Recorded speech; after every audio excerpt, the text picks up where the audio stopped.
So this is a keyboard I got back in 2018. I got it off of Amazon for like 40 bucks, and for an entry-level keyboard, it's not that bad. It really is not that bad.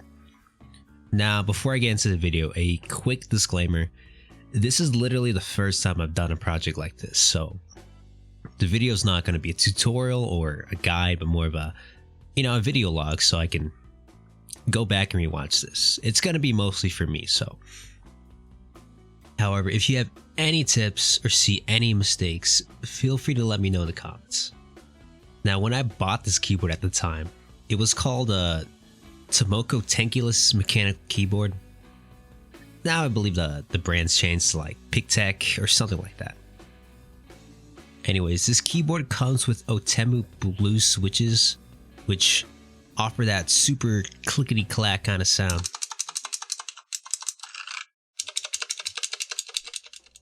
I've had this keyboard for about 3 years now, and I haven't had really too many issues. The size was pretty good. It's a lot smaller than a traditional membrane keyboard, so having that extra space to move my mouse around was really nice. And it weighed a decent amount too, I think like 2 pounds. So that's what gave it that, sturdy weight to it, sturdy feel. Not only that, one of the main appeals for me getting this keyboard at the time was the lack of RGB. Now, I don't really have anything against it. It's just, at the time, I used to play in complete fucking darkness, so having any kind of light would just blind my fucking eyes. But now I use a desk lamp, so problem solved. Going back to the keyboard switches, I personally love that clicky sound. I know a lot of people might be turned off by how loud it is, but I think it pairs nicely with the actuation force that the keyboard has to offer, so it's a really satisfying click whenever you press a key down. Now, it's also the main issue I have with this keyboard. It's just so damn loud. I've been told by family members that whenever I'm typing, they could literally hear me from outside my room.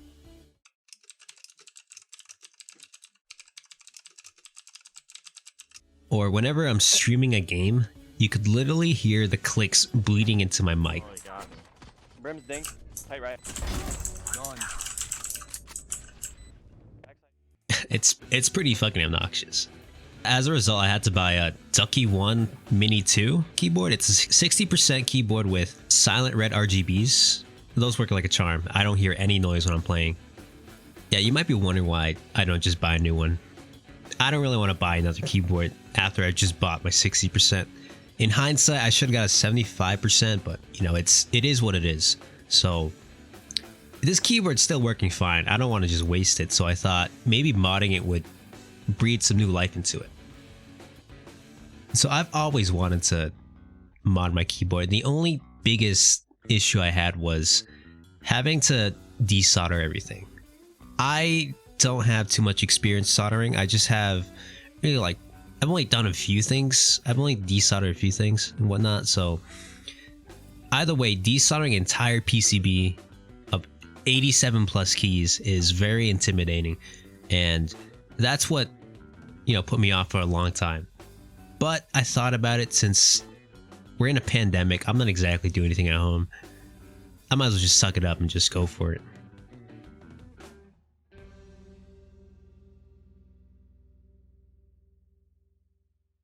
Alright, so after desoldering, the next step would be to pull out the switches. So I have a specialized tool for this. All I had to do was pinch the top and bottom, and with a light tug, the switch came right out.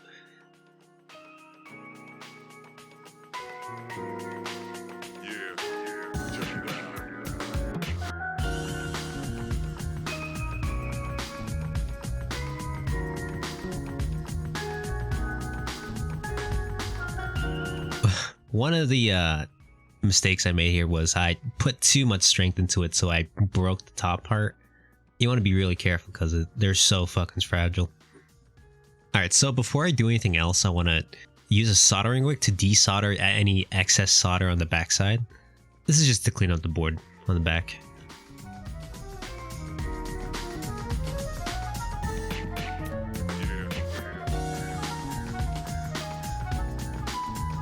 So this next part, I'm testing the PCB with a pair of tweezers. This is just to make sure I didn't damage anything during the desoldering process. Now you might notice I flipped it on its backside. The only reason I did that because it wasn't detecting anything on the front side for some reason. I had better contact on the back.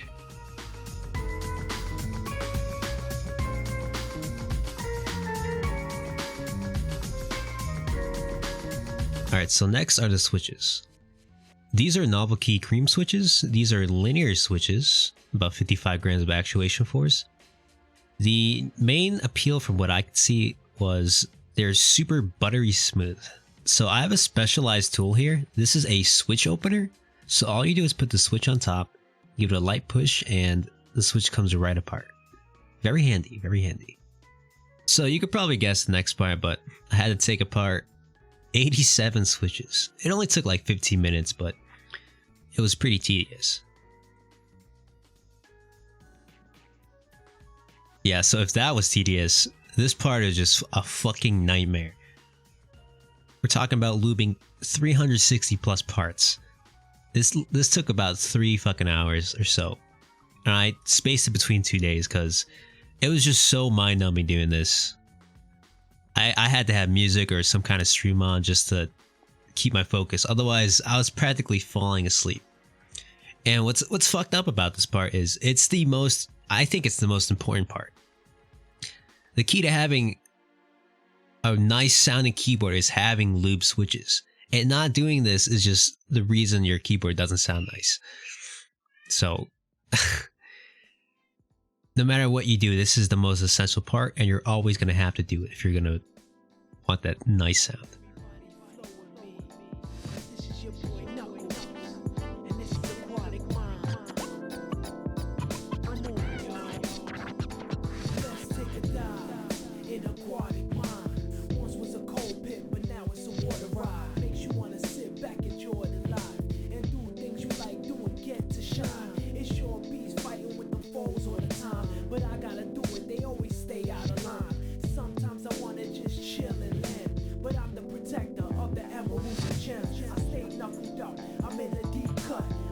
Alright, so here's another mistake here. So before I bought the Novelkey Cream switches, I bought Gateron Reds. Now, the main issue I had was the fact that these were optical switches, so these didn't have the 2 pins on the back for me to solder. So you could imagine my fucking surprise when it wasn't working. Yeah, so definitely, I gotta definitely research more if I'm gonna be doing shit like this, because I ended up having to wait like a few days to get those switches in. Thankfully, I didn't lube them. Otherwise, I would have been even more pissed. I only wasted like probably 15 to 20 minutes. So this next part, I have stabilizers. These need to be lubed because these cause a lot of rattling. Oh yeah, I bought Durock here. Mistake number 3. So Durock stabilizers are very popular. People really like them. And I think they look nice, and the only issue is that they're not compatible with my my keyboard. What I need are plate mounted ones. These are screw-in, and I don't have any holes to screw them in, so yeah. So I went back to the original. I had to clean them because there's about at least 2 to 3 years worth of like sweat and gunk and dirt, and I don't really want to put that in my new keyboard or my newly assembled keyboard, you know? So I just got a bunch of water and put some laundry detergent in there, and it gave the stabilizers a good wash. Alright, so this is a UV light sanitizer sterilizer box. We use this to clean our masks to get rid of all the germs and whatnot, but there's also a drying feature, so I just threw my stabilizers in there. Yeah, so I set it to the drying mode and wait about 30 minutes here. Alright, so this next part after they've dried, you see these 2 stems from the stabilizer? They have 2 fangs on the bottom of the legs here. I've been told to cut those off because having those on creates like excess noise whenever you press down a key.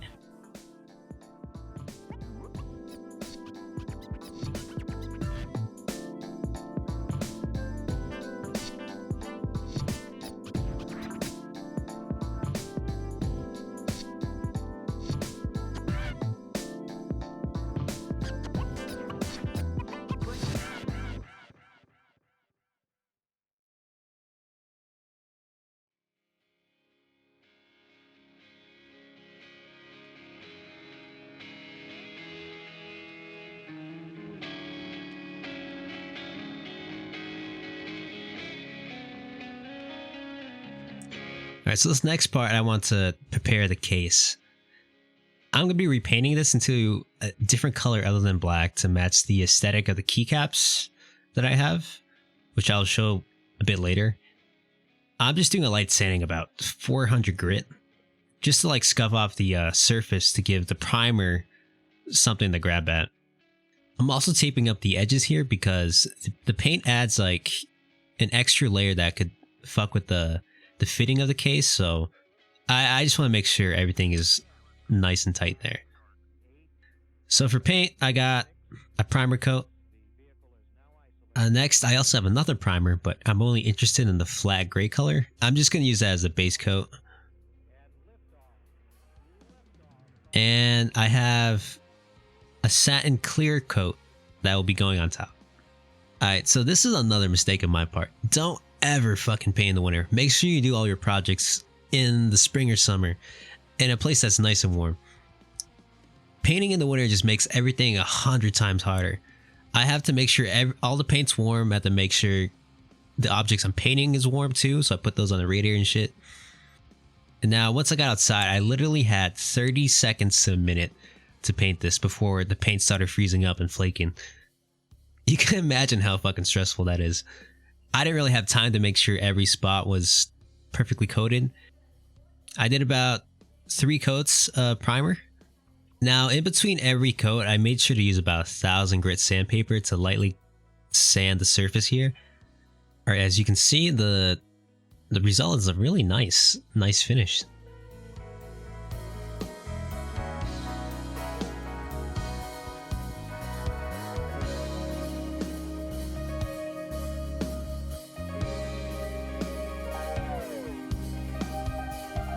So I just let this dry overnight. And as for the next day, well, it snowed a bunch, so I couldn't exactly go outside. So me being the impatient idiot, I decided to paint in the basement.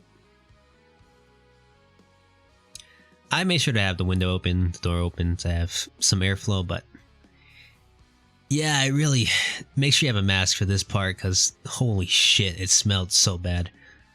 I really couldn't fucking breathe. I was in and out.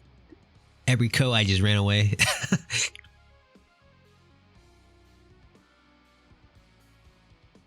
Now I'm just painting the base color. Same thing. I did about 4 coats here instead.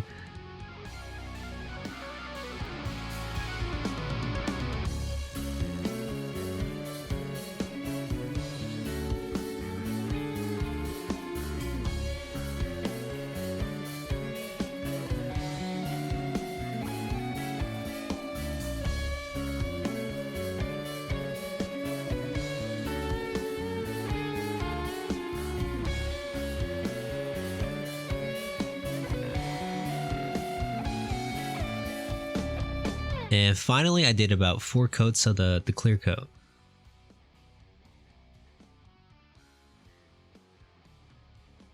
And here's the result. I think it came up pretty nicely. Though, another mistake I made here was I didn't account for the side here. I didn't realize it'll be showing up on the top side, so I didn't bother to really paint there. I don't really mind too much. I'm kind of too lazy to go back and repaint it. So I'm just going to leave it like it is. As for keycaps, I have GMK Red Samurai. I really like these keycaps. I think at least the color scheme of it reminds me of the Akatsuki from Naruto. Plus the extra Japanese characters on there, I think are super sick. Now the appeal of GMKs are they're a lot thicker than your average keycap, so I don't know what the real difference between GMK, PBT, and ABS, but I just went with these because they look fucking cool. Plus, Amazon Prime shipping. Prime? Now, for this next part, I put the Lubing Stablizers back onto the case, and this is where I'm going to be testing to see how they sound. Now, when testing the stabilizers, I was told to use the keycaps that I'm going to use, just to get the most accurate sound. which would make sense to me. Yeah, so right here, I noticed that the spacebar was still super rattly despite the Lubing Stablizers.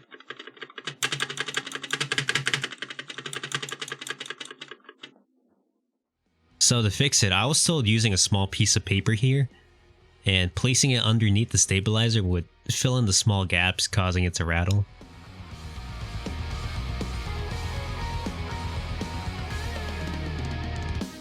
Yeah, and it sounded way better. It's still a little bit rattly, but not as fucking ear-piercing as before.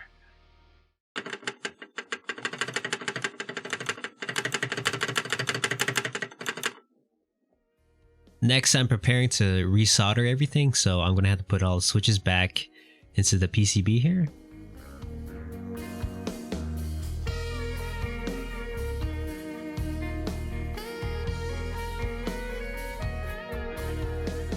So for resoldering, I like to use what I call a flux pen.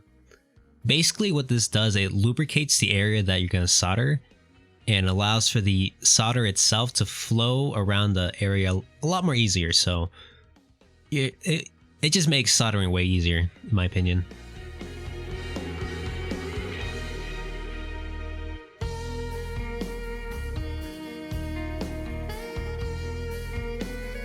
Alright, now that all the switches are soldered back, just gonna quickly test the board again, just to make sure I didn't damage anything.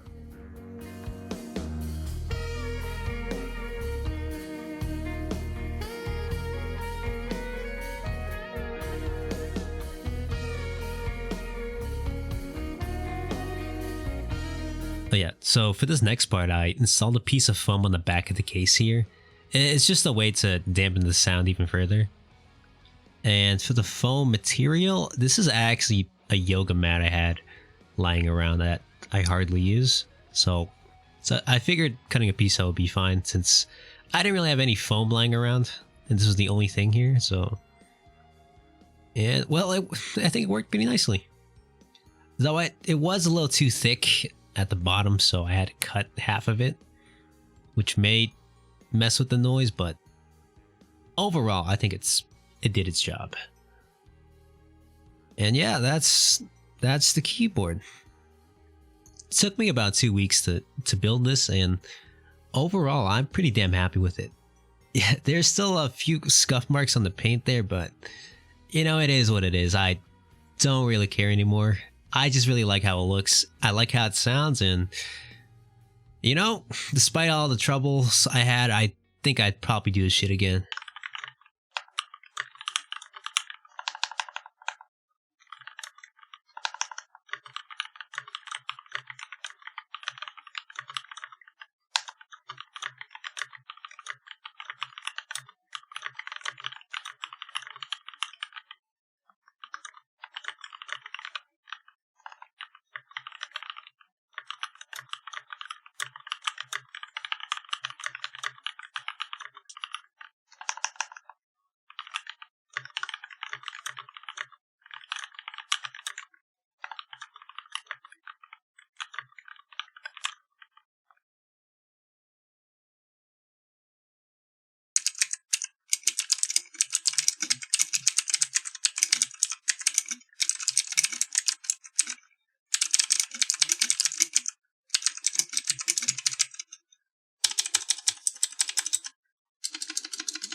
So yeah, this was a fun project to do. It's nice being occupied during a pandemic, you know. I'm usually doing nothing at home, so having a project like this really helps. So yeah, I'm probably gonna do a project like this again. I want to upgrade my Ducky 1, or at least add some new keycaps to it. I ordered some PBT Soju keycaps, so do look forward to that. My sister also wants me to lube her switches on her keyboard, so I'm not looking forward to that, but I'm gonna be doing it, so that's it. Thanks for watching.